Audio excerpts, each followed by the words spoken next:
নমস্কার বন্ধুরা, পুষ্প কিচেনে আপনাদের সবাইকে স্বাগত। আশা করি সবাই ভালো আছেন, আমরাও ভালো আছি। বন্ধুরা, গরমকাল আসছে, তাই আজকে আমি বানিয়ে ফেললাম লাউয়ের রেসিপি। লাউ আর বড়ি দিয়ে লাউয়ের ঘন্ট রেসিপি করছি। খুবই হালকা রান্না আর খুবই ইজি রান্না।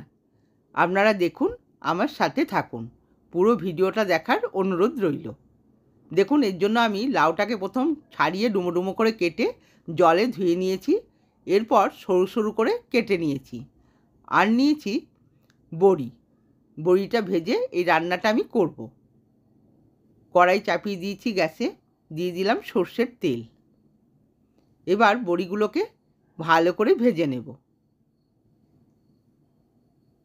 নেড়ে চেড়ে সুন্দর করে লাল লাল করে বড়িগুলোকে ভেজে নিতে হবে।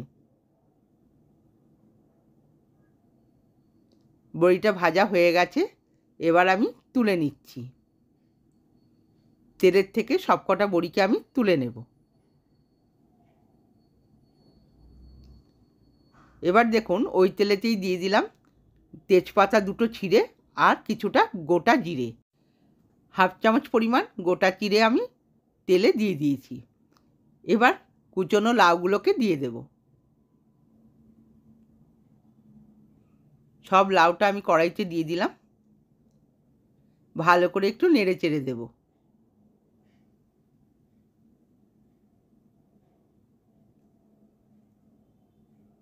এবার দিয়ে দিচ্ছি পরিমাণ মতো লবণ আর পরিমাণ মতো হলুদ। লবণ আর হলুদ দিয়ে ভালো করে নেড়ে চেড়ে নেব। দিয়ে দিলাম চেরা কাঁচা লঙ্কা। এই রান্নায় আমি শুকনো লঙ্কার ব্যবহার করব না, কাঁচা লঙ্কা দিয়ে পুরো রান্নাটা করব। কম তেলে আর কম মশলায় এই লাউয়ের ঘন্ট রেসিপিটি খুবই সুস্বাদু হয়। গরমকালে এটা শরীরের পক্ষে খুবই উপকারী। ভালো করে নেড়ে চেড়ে দিলাম। এবার আমি 2 মিনিটের জন্য ঢাকা দিয়ে দেব।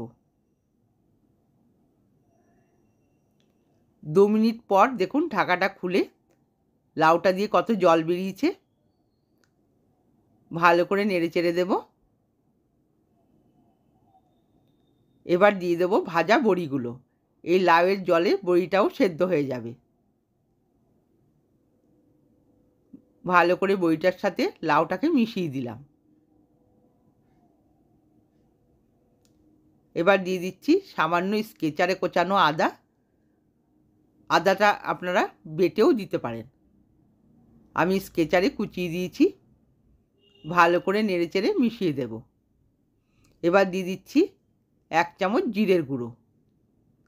এই লাউ ঘন্টতে আমি আর মশলা ব্যবহার করব না।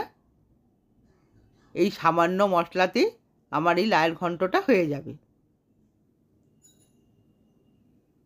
সম্পূর্ণ নিরামিষ লাউয়ের ঘন্ট, খেতে খুবই সুস্বাদু হয়। এবার দেখুন ঢাকা দিয়ে দিলাম। ঢাকাটা খুলে মশলার গন্ধটা চলে গেছে। আর দেখুন জলটা এখনও আমার লাউয়ের ভেতরে রয়েছে। এই লাউয়ের জলেই লাউটা ভালো করে সেদ্ধ হয়ে যাবে। লাউটা সেদ্ধ হয়ে গেছে আর বড়িটাও সেদ্ধ হয়ে গেছে, কিন্তু জলটা এখনও রয়েছে। এই জলটা শুকনোর জন্য দেখুন দিয়ে দিলাম আমি গোবিন্দভোগ চাল বাটা। আপনারা এখানে ময়দা বা আটা সামান্য গুলেও এতে দিতে পারেন, তাহলে লাউয়ের ঘন্টটা মাখো মাখো হয়ে যাবে। এবার দিয়ে দিচ্ছি 1 চামচ চিনি। চিনিটা দিয়ে ভালো করে নেড়ে চেড়ে দিলাম। দেখুন বন্ধুরা, আমি গোবিন্দভোগ চাল বাটাটা দিয়েছি, এরপরে কত সুন্দর জিনিসটা মাখো মাখো হয়ে গেল আর জলটাও শুকিয়ে গেল।